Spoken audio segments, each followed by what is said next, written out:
Alright, so this might not be the quickest video, so I apologize. I'm probably not going to cut it just because I don't want to edit it. So I'm just going to do this as quickly as possible. I'm going to grab my drill.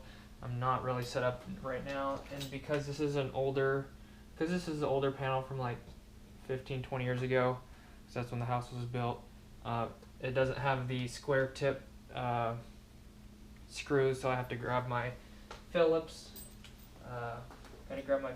tip out of my tool bag real quick. So I found that pretty quickly, but I think one of these is really bent. I don't think it's this one, but one of them is severely bent because I dropped it from a very high place. So I'm just gonna go ahead and take these screws out here. Usually leave the top ones last.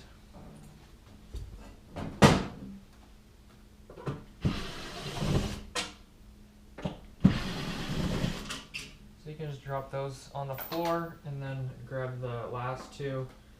I like to take out the right side first, and then I can hold it with my left arm. So that one's gone. That's now under my car. And then I'm holding it with my left arm.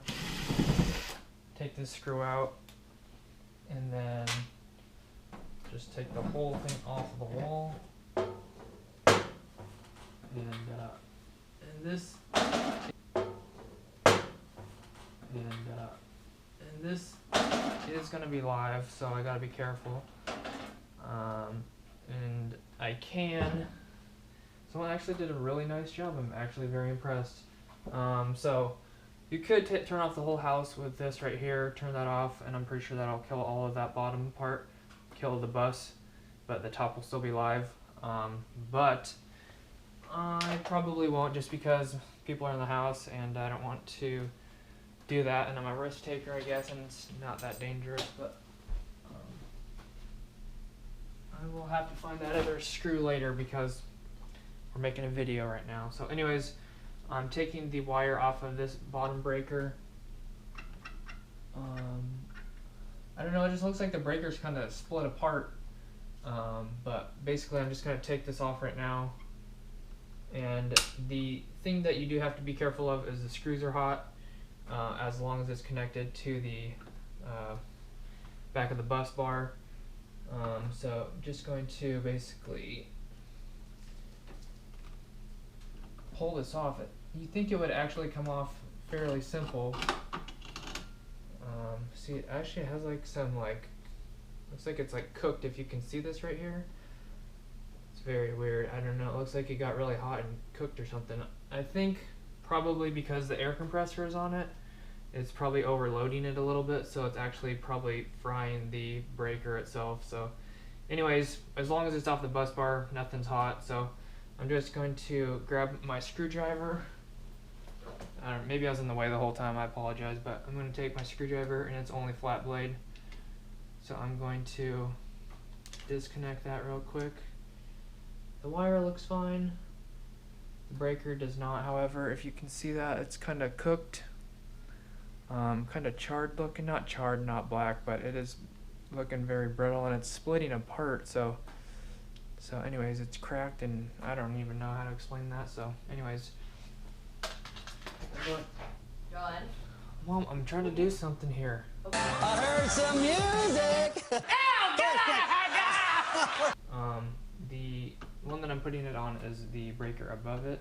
So I'm going to do the same thing, except I'm not going to disconnect it. So I'm just going to unscrew this. And so basically when you touch your screwdriver to the hot screw, that makes your screwdriver hot. So you don't want to touch anything on your screwdriver, especially if you're grounded, like holding the panel or anything like that, and accidentally touch it, you're going to be severely hurting yourself. I haven't done it yet, so I don't want to find out what that feels like. But basically just unscrew it, take the wire off. There you go. And since we're not going to be using this breaker anymore, this basically goes to the outside underneath the eaves, and that's never been used since we've lived here. So I'm basically just going to cap that off and then attach this wire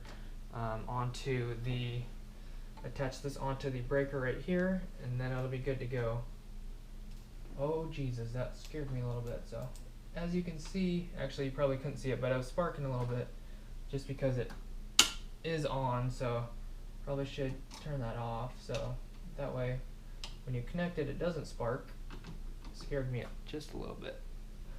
But you probably can't see that, and I apologize, but I'm just screwing it back on, and that's basically what it looks like. It's not going to be exactly perfect looking like this just because the wire was going to a different breaker, but no one's going to ever see it because it is closed, or it's going to be covered. So anyways, you can basically kind of pull on this, make sure it's not going to come out. Pretty safe. I just don't want to torque it, so that's the right word. I don't want to torque it so much that it starts to snap the breaker or anything, because these are old, and if you do that, that can definitely happen, especially when it's in place. So it'd probably be better to tighten the screw while it's off of the breaker. But anyways, you can just turn that back on real quick, and you're good to go. So now I just have to cap this wire right there. Just grab a little wire nut. I don't know, I'm pretending like it's hot, but it's always better to pretend that it's hot than not. So anyways, this wire nut looks like it's too big. Actually, I got it. So I'll just do that, fold it up, make sure it's not going to come off. So I can just leave that right there. Try not to touch anything too metally in there. And so that's what it looks like. That's how you do it. Yeah, so anyways, I'm going to stick this cover back on, and hopefully you enjoyed the little breaker swap out, and that's how you do it. I'm just going to leave that bottom one out, like I said. Wherever I put that, it was on the ground. So anyways, thanks for watching. I appreciate it. Hopefully you enjoyed, maybe learned something, some safety tips, I don't know. But anyways, I'm just going to stick the cover back on once I find that screw underneath Katie, and hopefully you enjoyed. Make sure to hit the like button, subscribe. See you guys back here tomorrow. God bless. Check out the description for anything. Hit the notification bell.